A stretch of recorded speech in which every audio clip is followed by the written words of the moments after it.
Coast, and the Orlando Police Department has determined the owners of the Pulse nightclub will not be charged with involuntary manslaughter. Non-investigates confirmed OPD has been investigating this for over a year.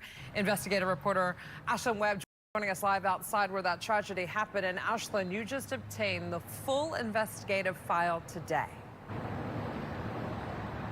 Yes, and this investigation was launched after 23 survivors and relatives of victims killed filed a complaint alleging that the Puma's inaction on this building, alleged inaction, was criminal. They claim if it wasn't for the negligence, more people would have been able to escape this building and survive the morning of June 12, 2016.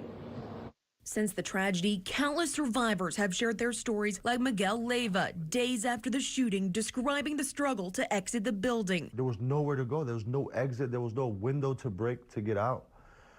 So I just ran into the bathroom. A new report from Orlando Police mentions a May 2016 inspection less than a month before the shooting, where the fire department notes the doors are inoperable. But the investigator said he could not determine if the Pumas fixed the fire violations by June 12th. He said the fire inspection report was vague and the Pumas did not interview for the investigation. However, the investigation did mention some of what we've already reported, like there were unpermitted renovations and no available floor plans for first responders. The investigator noted significant evidence the Pumas were violating their conditional use permit, running a nightclub instead of a restaurant or martini bar. The investigator said none of the Pumas' alleged actions were done with a reckless disregard of human life, why OPD concluded they should not be charged with involuntary manslaughter. However, the investigator writes, even if it could be proven some of the victims killed could have survived if it were not for these alleged building and fire code violations, the wrongdoing of the shooter is legally an independent intervening act which supersedes any possible criminal liability the Pumas could have had for any of the deaths.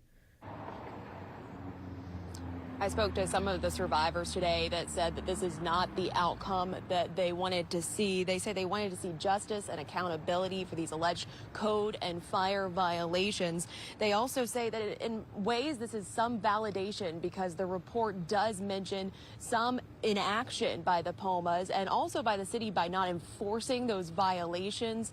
We reached out to the Pumas for comment and we have not heard back. But for now, reporting in Orlando, Ashlyn Webb, Channel 9 Eyewitness.